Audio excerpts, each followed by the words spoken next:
everyone, welcome to Pro PCS. I hope you all are doing good, staying safe and preparing well for your upcoming examinations as well. तो एक बार फिर आप सभी का स्वागत है Pro PCS के इस नए वीडियो में और आज का ये वीडियो आपके लिए बेहद महत्वपूर्ण है. If you are also preparing for MPPSC Scientific Officer Biology subject जिसका examination scheduled है on 22nd November 2026 as per the official notification. तो यदि आप Scientific Officer Biology विषय की तैयारी कर रहे हैं तो ये वीडियो आपके लिए है. यदि आप Pro PCS चैनल के अंडर कोई भी वीडियो पहली बार देख रहे हैं, if you are watching any video on the Pro PCS channel for the very first time, this quick information is for you. Under the series named Pragyan, जैसे कि आपने थंबनेल में भी पढ़ ही लिया होगा, प्रज्ञान सीरीज जो सीरीज है हमारे चैनल के अंडर, इस सीरीज के अंडर हम MPPSC scientific officer biology part B का कंप्लीट सिलेबस कवर कर रहे हैं, वो भी सिर्फ यूट्यूब पर. आपको किसी भी प्रकार का कोई भी बैच ज्वाइन करने की जरूरत नहीं है. Free of cost I am teaching you over here.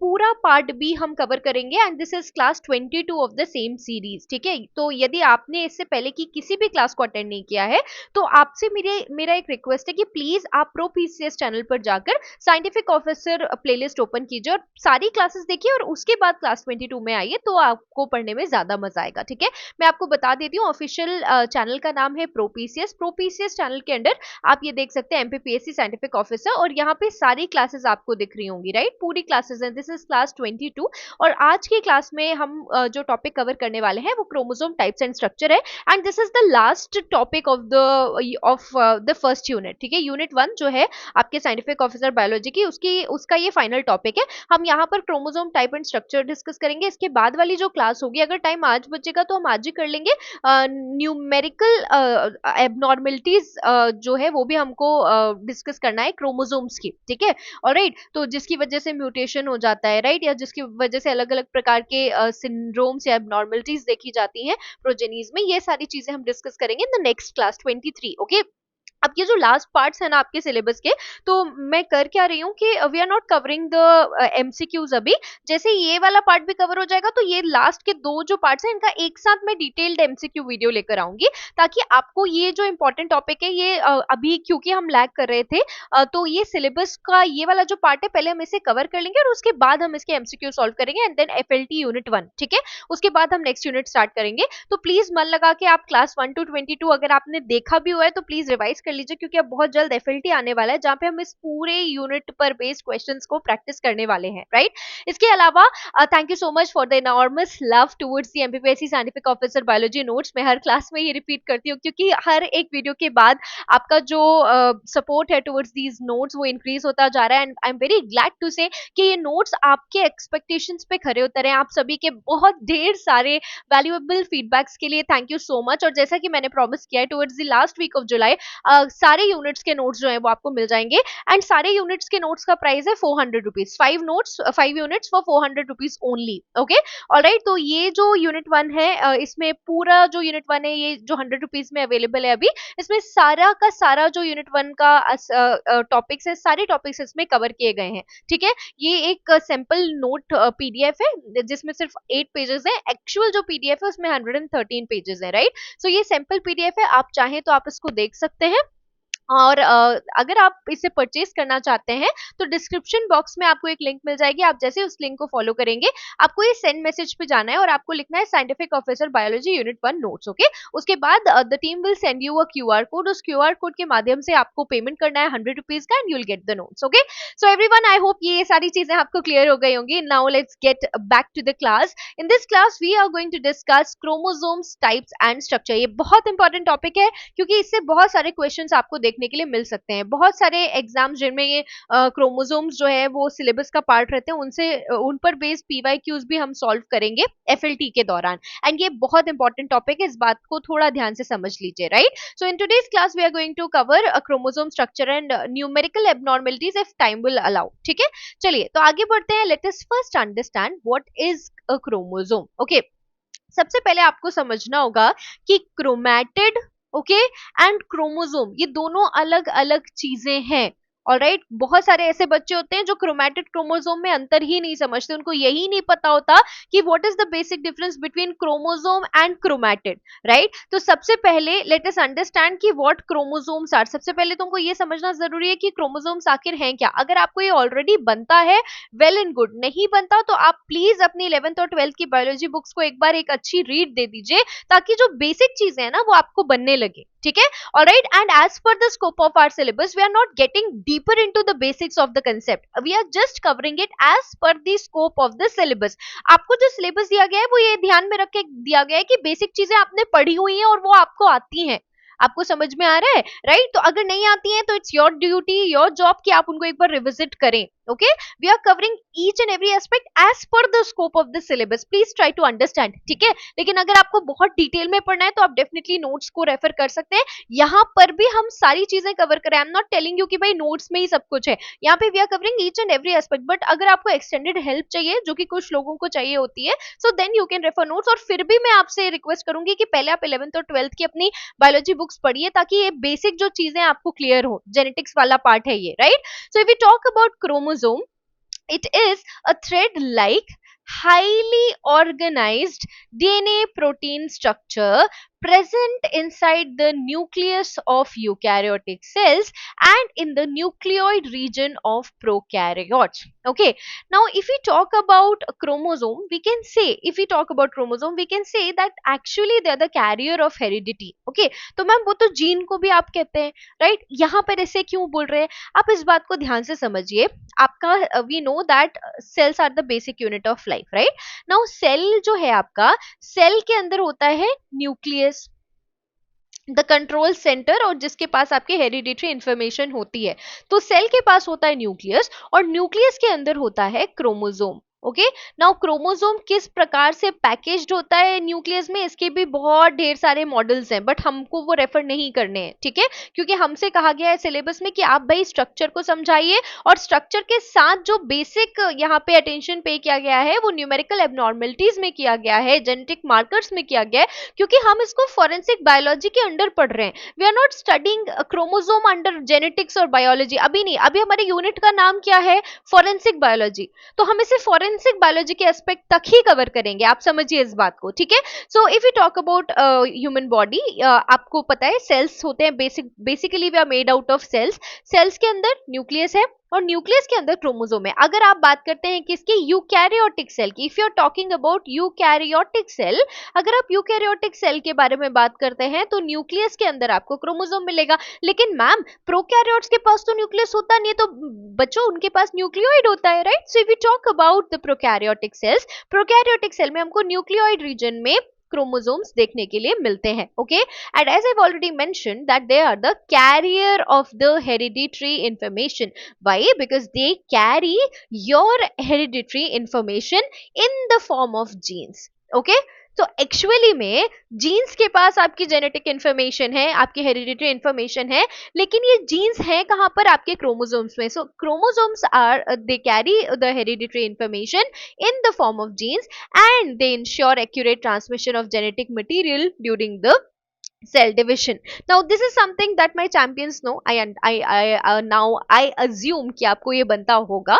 अगर आपको नहीं बनता, फिर भी मैंने एक छोटी सी कोशिश की आपको क्रोमोसोम समझाने की, कि जो सेल्स होते हैं, सेल्स के अंदर न्यूक्लियस, अगर हम यूकैरियोटिक सेल्स की बात करें, यूकैरियोटिक ऑर्गेनिजम्स की बात करें, तो सेल के अंदर हमको मिलता है क्या, सेल के अंदर हमको देखने के लिए मिलता है न्यूक्लियस। और न्यूक्लियस की अगर हम बात करते हैं, न्यूक्लियस के अंदर हमको देखने के लिए मिलता है आपका chromosome. Okay, alright, and this chromosome carries your hereditary information in the form of genes, remember that. Okay, now if we talk about definition, अगर हमको डिफाइन करने के लिए आए तो हम कैसे डिफाइन कर सकते हैं, we can say that chromosomes are condensed structures. Now why we are calling them so condensed structure, आप समझिए कि जो आपका सेल है वो अपने आप में माइक्रोस्कोपिक है। ओके, अब सेल के अंदर न्यूक्लियस है विच इज अल्ट्रा माइक्रोस्कोपिक, ठीक है, और वो न्यूक्लियस के अंदर कोई चीज है, आप सोचिए वो कितने कंडेंस्ड फॉर्म में है, तभी इतनी, आप समझ सकते थे, क्लोजली पैक्ड स्ट्रक्चर के अंदर वो प्रेजेंट है, क्योंकि न्यूक्लियस अपने आप में बहुत क्लोजली पैक्ड है, राइट,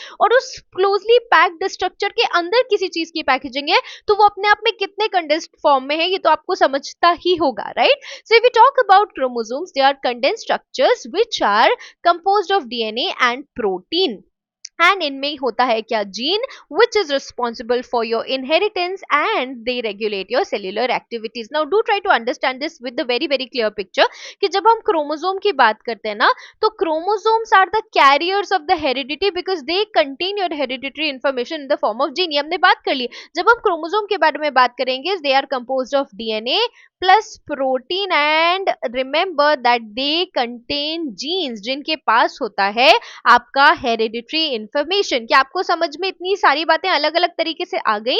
नहीं आई तो मुझे कमेंट्स में बताइएगा, I will help you out there, right. चलिए, now let's talk about some very important discoveries, because ये जानना बहुत जरूरी है, यहाँ से कई बार क्वेश्चन पूछा गया है और हर बार बच्चे कंफ्यूज हो जाते हैं। बहुत सारे ऐसे बच्चे जो ध्यान लगाकर नहीं पढ़ते या मन लगाकर नहीं पढ़ते, वो यहाँ पर हमेशा हमेशा कंफ्यूज होते हैं, राइट।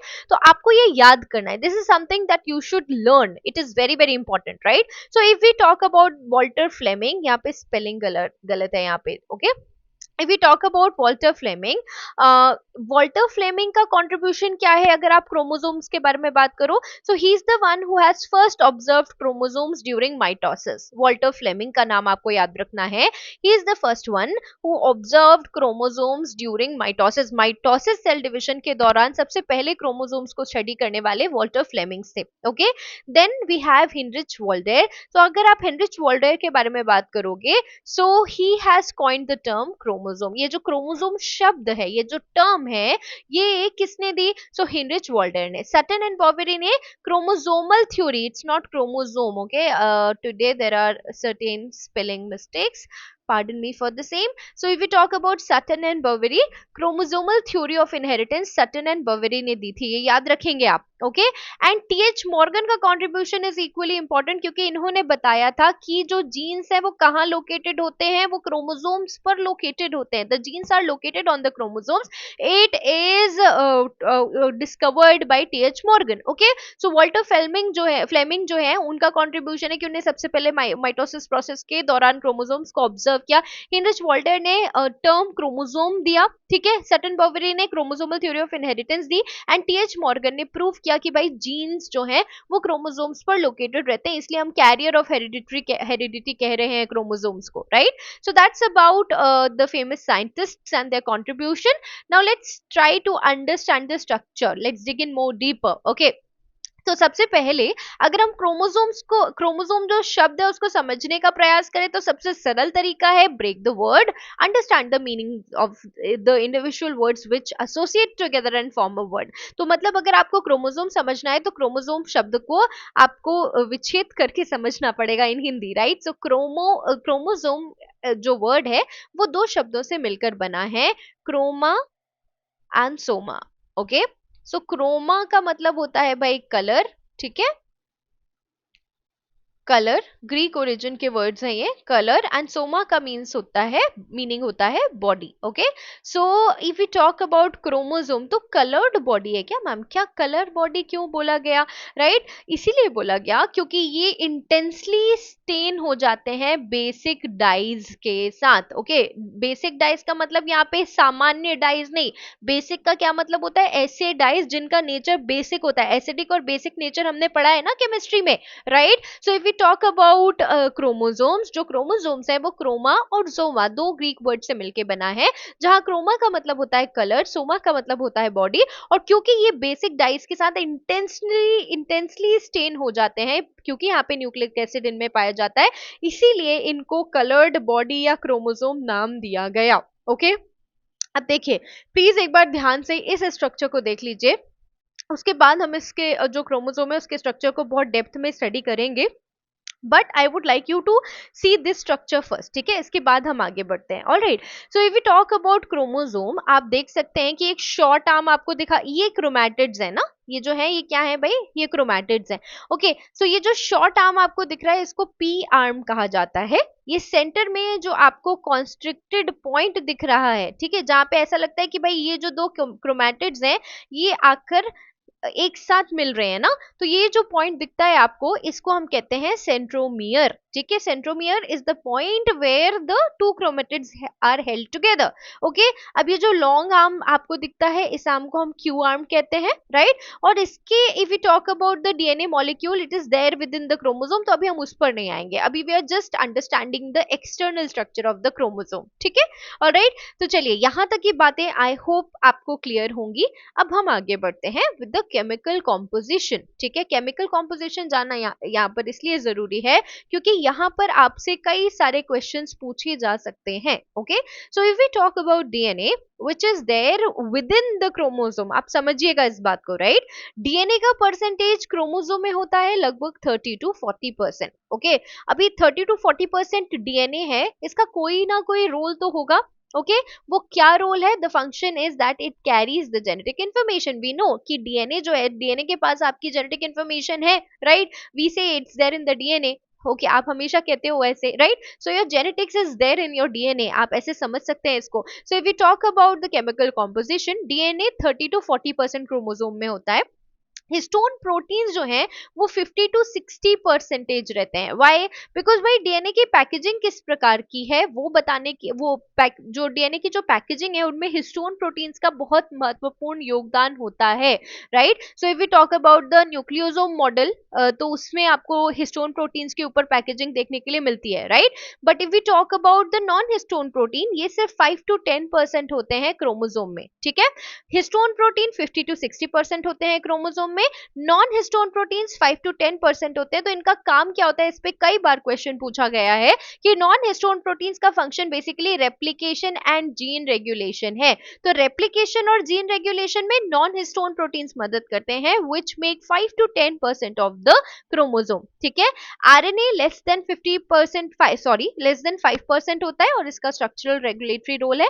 वाटर और मिनरल्स बहुत ज्यादा स्मॉल अमाउंट में होते हैं, बट इनका फंक्शन क्या है, दे maintain the structure of the chromosome. हमको यहाँ पे मेन चीजें जो याद रखनी है वो number 1 DNA 30 to 40%, histone protein 50 to 60% and non histone protein क्योंकि ये रेप्लिकेशन जीन रेगुलेशन करते हैं 5 to 10%। Okay, alright, so that's about the chemical composition of chromosomes, हमने ये पढ़ लिया and now we'll proceed further. Okay, I hope ये चीजें आपको अच्छे से समझ में आ रही होंगी। अगर आपको नहीं आ रही है तो प्लीज आप मुझे कमेंट्स के माध्यम से बताइए, टेलीग्राम के माध्यम से बताइए, I will help you out. Okay, चलिए now let's talk about the chromosome number.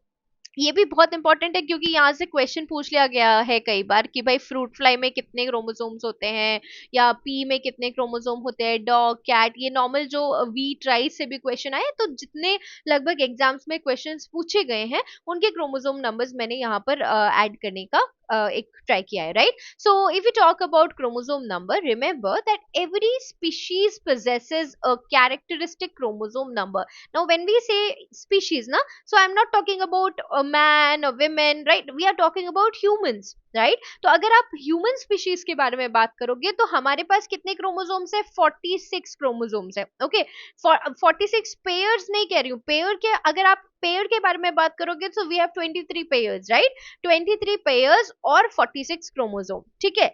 But अगर आप फ्रूट फ्लाई की बात करोगे तो फ्रूट फ्लाई के पास सिर्फ 8 क्रोमोसोम्स होते हैं। ओके, अगर आप राइस की बात करोगे तो राइस में 24 क्रोमोसोम्स आपको देखने के लिए मिलते हैं। बट अगर हम वीट की बात करते हैं तो वीट में हमको 42 क्रोमोसोम्स मिलते हैं। Okay, if you talk about P, P में 14 क्रोमोसोम्स हैं, ऐसे आपको लर्न कर लेना चाहिए, इट्स माय रिक्वेस्ट, इसको याद कीजिए। अगर आप अपने लिए कोई छोटा सा मेमोनिक बना सकते हैं तो well and good, but better है कि आप इसे लर्न कर लीजिए और रिवाइज करते जाइए, ठीक है।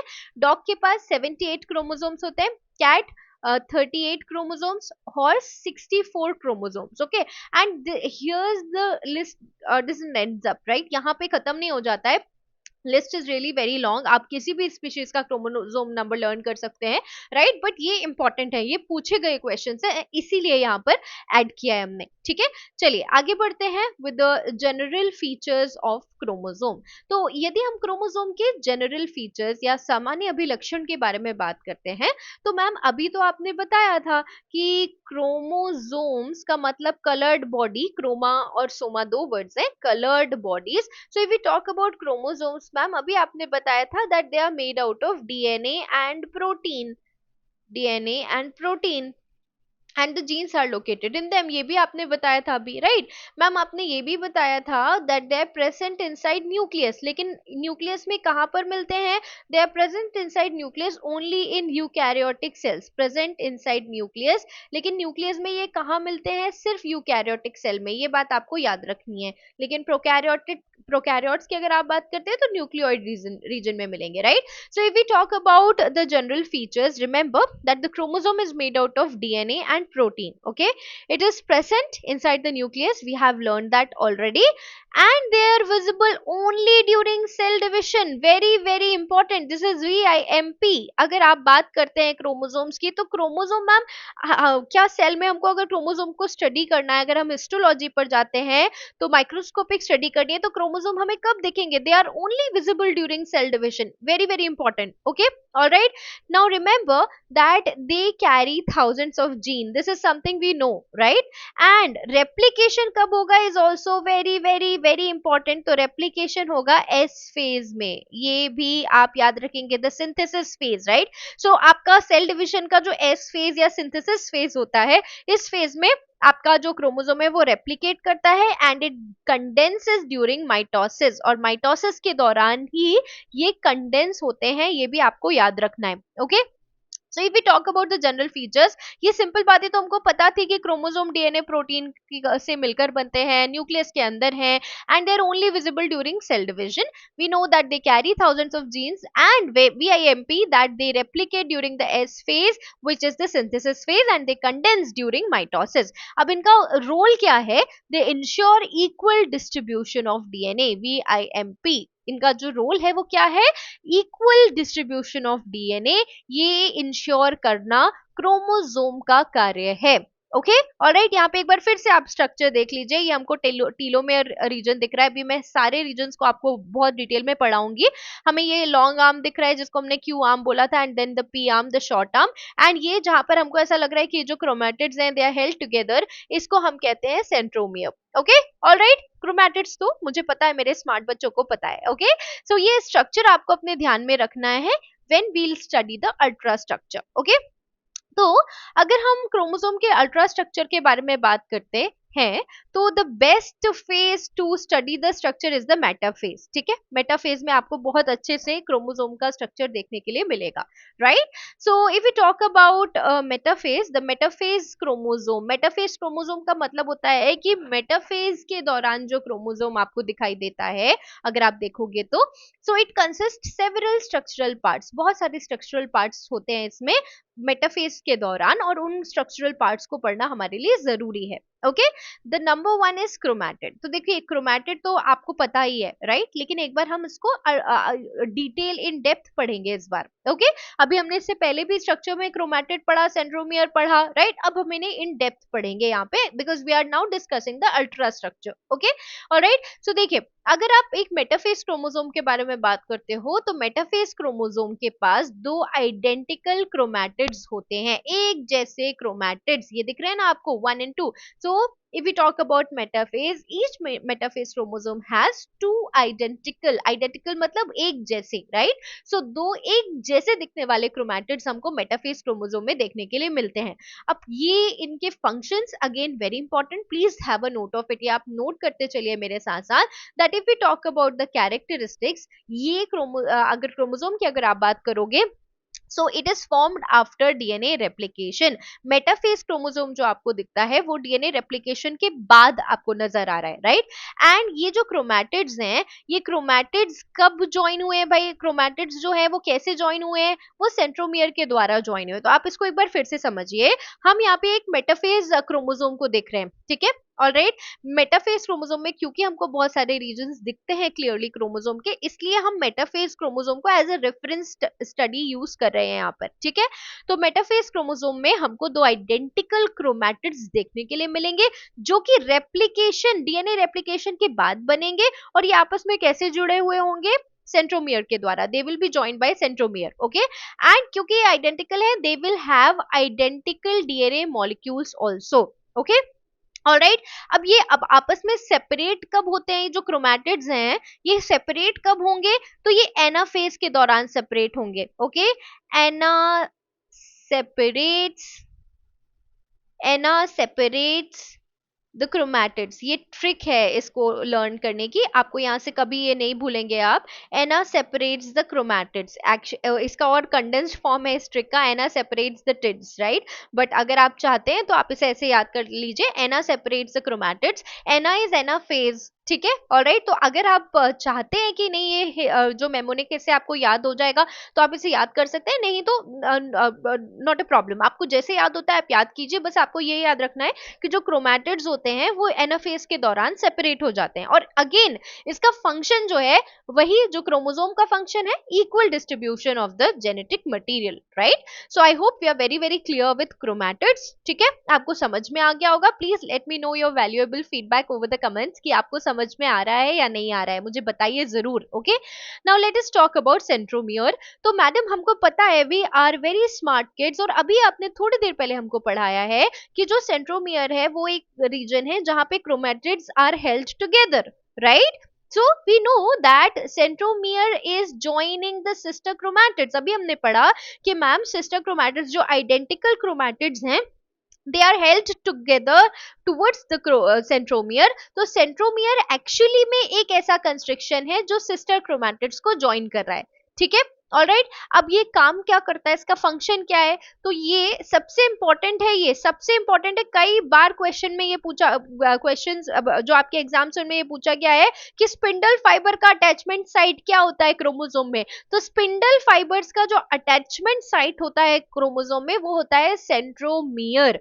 आपका जो सेंट्रोमियर है, सबसे इंपॉर्टेंट बात की ये क्रोमोसोम टाइप, अभी हम देखेंगे types of chromosome on the basis of the location of centromere, अभी हम देखेंगे, राइट, कि सेंट्रोमियर के लोकेशन के बेसिस पर हम क्रोमोसोम का टाइप निर्धारित करते हैं। सबसे पहले क्लासिफिकेशन में इंपॉर्टेंट है ये, right. It also does determines the chromosome movement and it also maintains the integrity of chromosome. एक क्रोमोसोम की इंटेग्रिटी, उसका आप समझिए कि अगर आपका जो सेंट्रोमियर है ये डिफाइन कर रहा है क्रोमोसोम के टाइप को, अगर किसी एक स्पेसिफिक टाइप को ये डिफाइन कर रहा है तो डेफिनेटली इंटीग्रिटी मेंटेन करने में तो मदद करता ही है, right. So if we talk about centromere, it is the primary construction and what it does, it joins the sister chromatids, okay, all right. So that's about centromere, आपको यहाँ पर दिख रहा होगा, it is a primary construction, ये भी पूछा जाता है, प्राइमरी कंस्ट्रक्शन है सेंट्रोमियर, ये भी याद रखेंगे आप, okay. Alright. Now let's talk about the kinetochore. अगर आप काइनेटोकोर के बारे में बात करते हैं तो रिमेंबर दैट ये एक प्रकार का प्रोटीन कॉम्प्लेक्स है। अब यहाँ ध्यान से समझिएगा, दिस रीजन इज सेंट्रोमियर, यहाँ पे प्लीज इस फिगर में देखिए, ये इंपॉर्टेंट है इसलिए मैं बोल रही हूँ। यहाँ पे आप देखिए ये जो रीजन है ये सेंट्रोमियर है, राइट। और सेंट्रोमियर रीजन जो है, यहाँ पर जो प्रोटीन कॉम्प्लेक्स दिखाई देता है ये आपका कौन सा रीजन है, this is centromere. Centromere region जिसको आप प्राइमरी कंस्ट्रक्शन कहते हैं, इस रीजन पे जो प्रोटीन कॉम्प्लेक्स आपको दिखाई देता है, जो प्रोटीन कॉम्प्लेक्स आपको दिखाई देता है, ये प्रोटीन कॉम्प्लेक्स ही एक्चुअली में काइनेटोकोर है, याद रखेंगे ये, okay, all right. So if we talk about the kinetochore, it's actually the protein complex जो कि कहाँ पर है, प्राइमरी कंस्ट्रक्शन, प्राइमरी कंस्ट्रक्शन मतलब सेंट्रोमियर। तो सेंट्रोमियर में लोकेटेड जो प्रोटीन कॉम्प्लेक्स है उसको हम काइनेटोकोर कहते हैं, ओके, ऑलराइट। तो मैडम इसका फंक्शन क्या है, याद रखिएगा, स्पिंडल फाइबर का अटैचमेंट साइट सेंट्रोमियर है, very very important, very very important. Spindle fibre का अटैचमेंट साइट जो है वो सेंट्रोमियर है, लेकिन spindle microtubules, this is VVIMP, spindle microtubules का जो अटैचमेंट साइट है वो है काइनेटोकोर, ये याद रखेंगे, जो कि एक प्रोटीन कॉम्प्लेक्स है जो कि कहाँ लोकेटेड है, आपके सेंट्रोमियर में, ओके अब क्योंकि ये सेंट्रोमियर के साथ लोकेटेड है, so it actually helps in chromosomal moment, ठीक है। ये सेल साइकिल का एक चेक पॉइंट भी है and it prevents chromosome loss. Okay, all right, so that's about kinetochore. I hope ये सारी चीजें आपको अच्छे से समझ में आ गई होंगी। हमने क्रोमैटिड्स देख लिया, सेंट्रोमियर देख लिया, काइनेटोकोर देख लिया, right. Now let's talk about the chromosome arms, ठीक है। अब हम क्रोमोसोम के आर्म्स को देख लेते हैं, ठीक है। तो पी आर्म और क्यू आर्म, शॉर्ट आर्म जो है वो पी आर्म, लॉन्ग आर्म जो है वो क्यू आर्म, ठीक है। अब ये जो आर्म्स है ना, इनमें ही जीन्स होते हैं। ये प्लीज आप इन सारी बातों को बहुत ध्यान से पढ़िए, समझिए, क्योंकि ये इंपॉर्टेंट है। यहाँ से आपको क्वेश्चन सीधे देखने के लिए मिलता है, ठीक है। यही जो आर्म्स हैं ये रिकॉम्बिनेशन में पार्टिसिपेट करते हैं एक्चुअली में। Why? Because they carry genes. तो रिकॉम्बिनेशन में याद रखेंगे कि क्रोमोसोमल आर्म्स पार्टिसिपेट करते हैं। There are two arms, the short arm is P arm और लॉन्ग आर्म क्यू आर्म है, ठीक है। कई बार आप इतने डिटेल में क्रोमोसोम का स्ट्रक्चर पढ़ते ही नहीं है जहां आपको पता हो कि भाई शॉर्ट आर्म को क्या बोलते हैं, लॉन्ग आर्म को क्या बोलते हैं, right. So the short arm of the chromosome is called as the P arm, long arm को हम क्यू आर्म कहते हैं। इसका फंक्शन है जीन्स को कैरी करना और साथ साथ में रिकॉम्बिनेशन में पार्टिसिपेट करना, right. So that's about the chromosome arms. Now let's talk about the telomere. Telomere आपको क्रोमोसोम एंड, आर्म का जो एंड होता है ना, ये जो पी आर्म क्यू आर्म है, इसके जो एंड रीजन्स होते हैं उसमें एक स्पेशल टाइप का डीएनए सीक्वेंस आपको देखने के लिए मिलता है। Okay, so do try to understand that if we talk about the DNA sequence at chromosome end, वो कौन सा डीएनए सीक्वेंस होता है जो क्रोमोसोम के एंड में मिलता है या क्रोमोसोम आर्म के एंड्स में मिलता है, उसको हम कहते हैं telomere. Okay, alright. So if we talk about telomere, remember ये एक बहुत इंपॉर्टेंट फैक्ट है कि ह्यूमन टीलोमेयर सीक्वेंस जो है TTAGG जी, ये दिस इज VVIMP, प्लीज आप इसको नोट कर लीजिए, ये बहुत बहुत बहुत इंपॉर्टेंट है। This is human telomere sequence. So this human telomere sequence TTAGGG, it is repeated thousand of times. आपकी बॉडी में एक बहुत बहुत बार रिपीट होता है बिकॉज क्रोमोसोम्स है एंड ये ह्यूमन टेलोमेयर सीक्वेंस बहुत बहुत बहुत बार रिपीट होता है। टेलोमेरेज एंजाइम आपके स्टेम सेल में भी देखने के लिए मिलता है, right. So if we talk about human telomere sequence, it is TTAGGG, ये याद रखना है आपको, okay.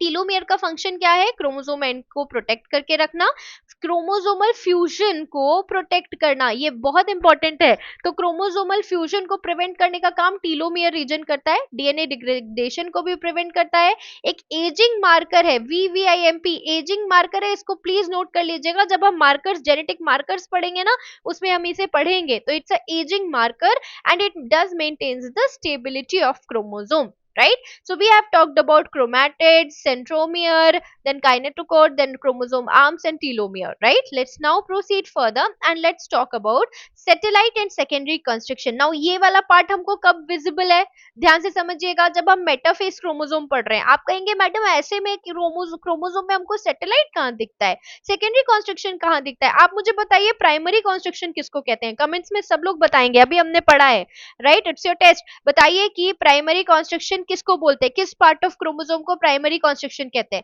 We have secondary construction. Secondary construction जो है वो सेंट्रोमियर से अलग रहता है, ध्यान से समझेंगे, क्योंकि सेंट्रोमियर प्राइमरी कंस्ट्रक्शन है। यहाँ देखिए अलोंग साइड एक डायग्राम आपको दिख रहा है। So this is the primary construction. Primary construction जो है वो सेंट्रोमियर है and then the secondary construction को ही हम न्यूक्लियोलर ऑर्गेनाइजर रीजन कहते हैं, ठीक है।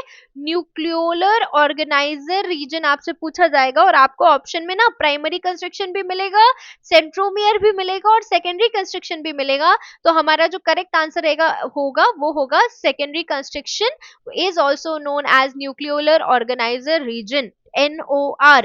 सेकेंडरी कंस्ट्रक्शन जो है उसको न्यूक्लियोलर ऑर्गेनाइजर रीजन कहते हैं बिकॉज इसका काम न्यूक्लियोलस के फॉर्मेशन में मदद करना होता है, ओके। सो ये जो सेकेंडरी कंस्ट्रक्शन है it occurs apart from the centromere, ठीक है, अभी हमने डिस्कस किया, राइट।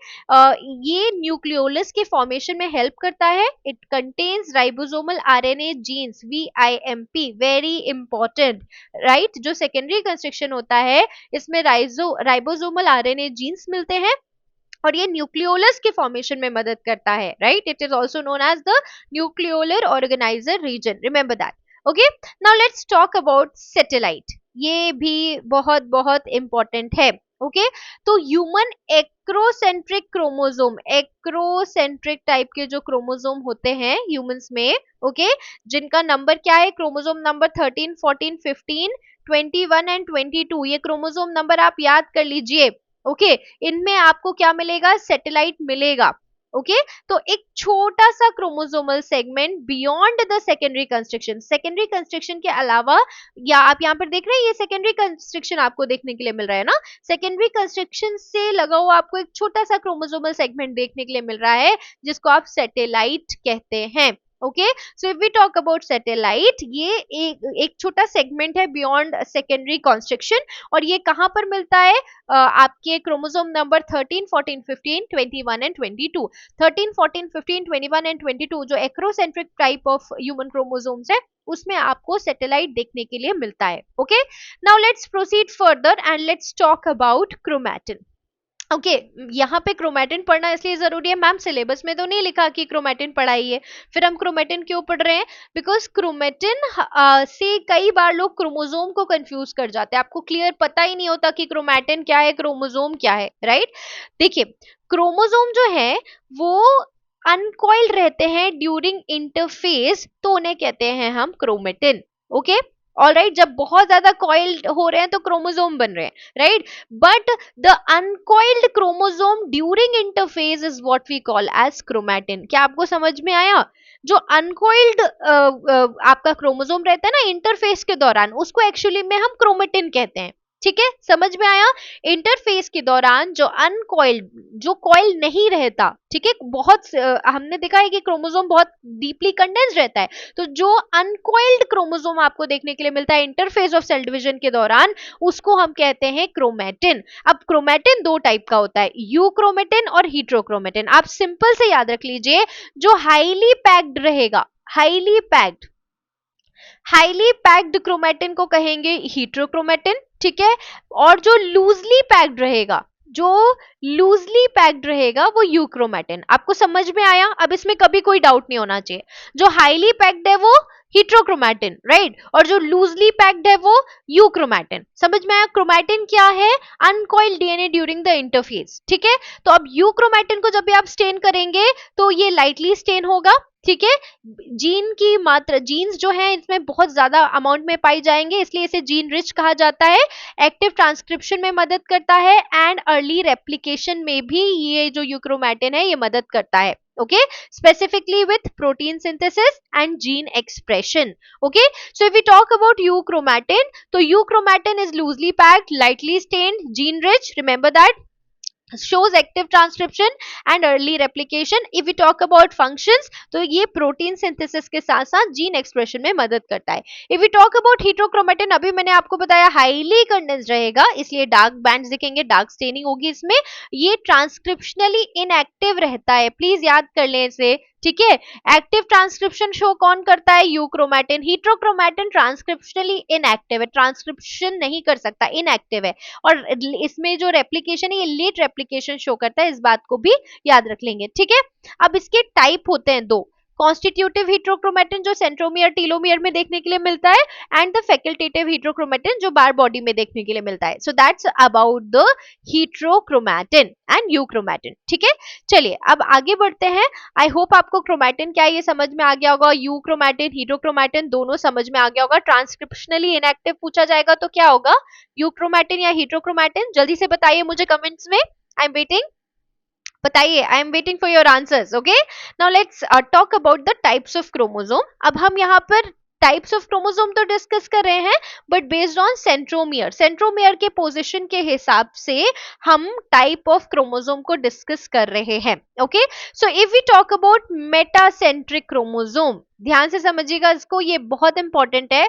आप यहाँ पे इस फिगर को देख लीजिए, इस पिक्चर को देख के याद अच्छे से आपको समझ में आ जाएगा। Metacentric, M for meta, M for middle, right. तो मेटासेंट्रिक में सेंट्रोमियर जो है वो मिडिल रीजन में होगा, पी और आर्म, क्यू आर्म जो है वो इक्वल होंगे, राइट, क्योंकि मिडिल रीजन में सेंट्रोमियर है, राइट। एंड इसके अगर आप बात करते हैं आपके मेटासेंट्रिक क्रोमोसोम की, तो ये वी शेप का दिखाई देगा एनाफेज के दौरान। एनाफेज के दौरान कैसा दिखेगा, ये वी शेप का दिखाई देगा, समझ में आया आपको, राइट? सो मेट्रासेंट्रिक जहां पे सेंट्रोमियर मिडिल में होता है, ओके, एग्जैक्टली मिडिल रीजन में मिलता है आपको, therefore there will be equal arms, right, and it will be V shaped, okay, all right. So human chromosome number 1 and human chromosome number 3 are examples of metacentric chromosomes. आपसे पूछा जा सकता है ये, इसलिए यहाँ पे पढ़ा रही हूं मैं आपको, ठीक है?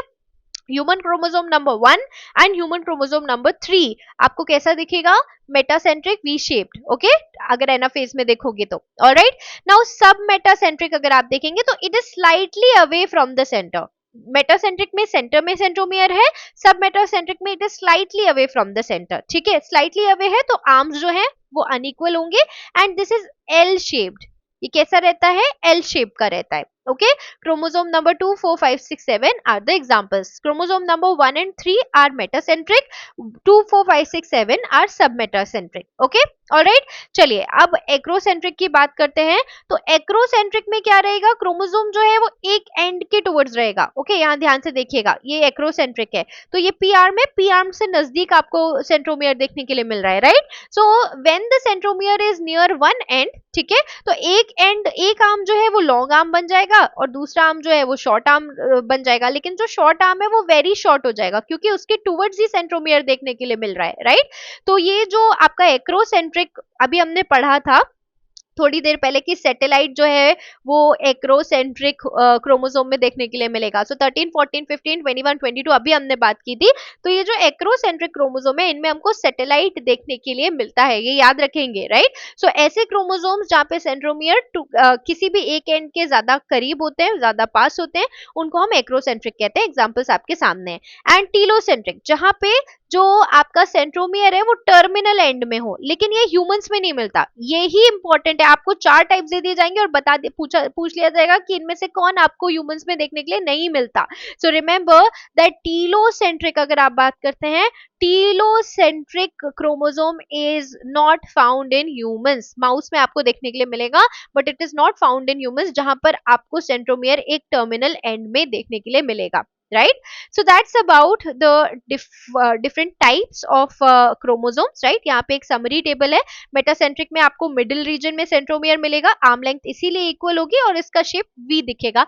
आपको यहाँ पे एग्जांपल दिख रहे हैं 1 and 3। सब मेटासेंट्रिक में स्लाइटली ऑफ द सेंटर आपको देखने के लिए मिलेगा सेंट्रोमियर और इसीलिए आर्म लेंथ अनइक्वल हो जाएगी। शेप जो है एल दिखेगा यहाँ पर और 2, 4, 5 क्रोमोसोम में आपको ये दिखता है। एक्रोसेंट्रिक हमने याद किया 13, 14, 15, 21, 22। एक एंड के टुवर्ड्स सेंट्रोमियर देखने के लिए मिलेगा, एक आर्म बहुत लॉन्ग होगा, एक बहुत शॉर्ट होगा, वेरी अनइक्वल। जे शेप देखने के लिए मिलेगा आपको 13, 14, 15, 21, 22 और इसमें सैटेलाइट भी देखने के लिए मिलेगा। टीलोसेंट्रिक टर्मिनल है, टर्म पे आपको आप यदि ये क्रोमोसोम है तो यहाँ पर आपको सेंट्रोमियर देखने के लिए मिलेगा, इसलिए आपको सिंगल आर्म देखने के लिए मिलेगा और इसका शेप जो है वो आई की तरह दिखता है during anaphase. It is important, इसलिए यहाँ डिस्कस कर रहे हैं and it is absent in humans, okay, all right. So that was about the types, okay. Now let's talk about the types based on functions. अभी हमने types पढ़े based on the location of centromere. Now let's talk about types based on function, right? So जो non sex chromosomes होते हैं उनको हम कहते हैं ऑटोसोम्स। क्या कहते हैं? ऑटोसोम्स, ठीक है। ऑटोसोम्स जो है वो 22 पेयर्स है, ठीक है। आपकी बॉडी के जो नॉन रिप्रोडक्टिव फंक्शंस है ना, आपकी बॉडी के कैरेक्टरिस्टिक, आपका ऑर्गन, इनका डेवलपमेंट, ये सारा का सारा कौन देखता है? ऑटोसोम्स, ठीक है। लेकिन जो सेक्स क्रोमोसोम्स है, अगर आप फीमेल है तो आपके पास एक्स जो है वो सेक्स क्रोमोसोम रहेगा और मेल है तो एक्स और वाई, राइट? ये आपका सेक्स क्रोमोसोम है। सो 22 प्लस एक्स एक्स है तो female, okay, and 22 plus X Y है तो मेल, ये याद रखेंगे। 23 पेयर्स ऑफ क्रोमोसोम, ओके। अब सेक्स क्रोमोसोम जो है वो सेक्स डिटर्मिनेशन और रिप्रोडक्टिव गैमीट डेवलपमेंट में मदद करते हैं। ये आई होप आपको पता होगा आपके बेसिक क्लासेस से, right? Now let's talk about the types based on centromere, okay. Number of centromere, location of centromere नहीं, नंबर ऑफ सेंट्रोमियर। तो अगर एक भी सेंट्रोमियर नहीं है तो एसेंट्रिक, सेंट्रोमियर है ही नहीं। अगर एक सेंट्रोमियर है तो मोनोसेंट्रिक। तो एक्चुअली में जो भी हमने एग्जांपल देखे हैं ना, telocentric, right, metacentric, submetacentric, they are actually monocentric क्योंकि एक ही सेंट्रोमियर है, राइट? डाइसेंट्रिक तो दो आपके सेंट्रोमियर होंगे। Polycentric means many centromere, and holocentric is entire chromosome act as centromere. Very important, VVIMP, जब पूरा का पूरा क्रोमोसोम ही सेंट्रोमियर की तरह एक्ट करने लगता है तो आप उसको होलोसेंट्रिक कहते हो। ये आपको पता होना चाहिए था, इसलिए यहाँ पे कवर किया गया है। Now let us talk about giant chromosome. इससे भी क्वेश्चन पूछे जाते हैं, इससे भी हमेशा क्वेश्चन पूछे जाते हैं। ये एक specific special type of chromosomes हैं आपके जाइंट क्रोमोसोम। तो अगर नंबर वन जाइंट क्रोमोसोम, दो हमें बहुत इंपॉर्टेंट है जो पढ़ने हैं, पॉलीटीन एंड लैम्ब्रश। लैम्ब्रश से तो बहुत क्वेश्चन मैंने देखे हैं, बहुत ढेर सारे एग्जाम्स में जहाँ पे सिमिलर सिलेबस था, right. So if we talk about polytene chromosome, आप यहाँ पर देख पा रहे होंगे ये पॉलीटीन क्रोमोसोम है, राइट। ये आपको यहाँ पे ये क्रोमोसोमल पफ दिखाई दे रहा है, राइट। तो यहाँ पे क्रोमोसोमल पफ दिखाई देगा आपको, जिसमें बाल्बियानी रिंग्स मिलेंगी, राइट। जो बैंड्स हैं वो किस तरह के दिखेंगे आपको, दिख रहे होंगे डार्क बैंड स्ट्रैंड्स आपको देखने के लिए मिलेंगे। Remember that it is a giant chromosome, इसमें बहुत सारे डीएनए स्ट्रैंड्स देखने के लिए मिलते हैं। आप स्टेनिंग करेंगे तो आपको डार्क बैंड्स दिखाई देंगे, और यहाँ पे हमें क्रोमोसोम पफ्स दिखाई देते हैं, जिनको बाल्बियानी रिंग्स भी कहते हैं, right. So if we talk about polytene chromosome, ये हमको ड्रोसोफिला लार्वा के सेलाइवरी ग्लैंड्स में मिलता है। It is important, VIMP, okay, alright. ये जीन एक्सप्रेशन स्टडीज और साइटोजेनेटिक मैपिंग में इस्तेमाल होता है polytene chromosome, remember that, okay. ये हमको किस में मिलता है, salivary gland of Drosophila, okay, alright. तो ये एक प्रकार का जाइंट क्रोमोसोम है, इसमें बहुत सारे डीएनए स्ट्रैंड्स आपको देखने के लिए मिलते हैं। स्टेनिंग के बाद आपको डार्क बैंड देखने के लिए मिलेंगे, एंड साथ में क्रोमोसोमल पफ इसका कैरेक्टरिस्टिक फीचर है, जिसको आप बाल्बियानी रिंग्स भी कहते हैं, right. The next one is the lampbrush chromosome, जो कि आपको एम्फीबियंस के oocyte में और बर्ड oocyte में मिलेगा। Again very important, lampbrush chromosome जो है वो आपको एम्फीबियंस के oocyte या बर्ड्स के oocytes में देखने के लिए मिलेगा। एंड आपको यहाँ पे ये लूप्स दिखाई दे रहे हैं, राइट। इनको लेटरल लूप्स कहते हैं। तो लार्ज लेटरल लूप्स हमको यहाँ पे दिखाई देंगे। दे show highly active transcription, okay. And ये आरएनए सिंथेसिस के साथ साथ oogenesis के दौरान प्रोटीन प्रोडक्शन में भी मदद करते हैं। oogenesis से oocyte प्रोड्यूस होता है, राइट। तो एम्फीबियंस का जो oocyte प्रोड्यूस होता है, उसके दौरान आपको एम्फीबियन के oocytes में आपको लैम्ब्रश क्रोमोसोम मिलेगा, right. So that's about the special type of chromosome, जहाँ हमने पॉलीटीन एंड लैम्ब्रश क्रोमोसोम देखा, right. Now let's talk about the functions, okay. तो देखिए क्रोमोसोम हमें पता है कि जीन्स हैं, genes are located within the chromosome, and that is the reason why ये हेरिडिटरी इंफॉर्मेशन कैरी करते हैं, right. So they carry gene, therefore they store hereditary information. ये डीएनए रेप्लिकेशन, जीन एक्सप्रेशन, ये basic functions हैं, ये जो आपको पता ही होने चाहिए अगर आपने एमएससी ऑलरेडी कर रखी है तो, राइट।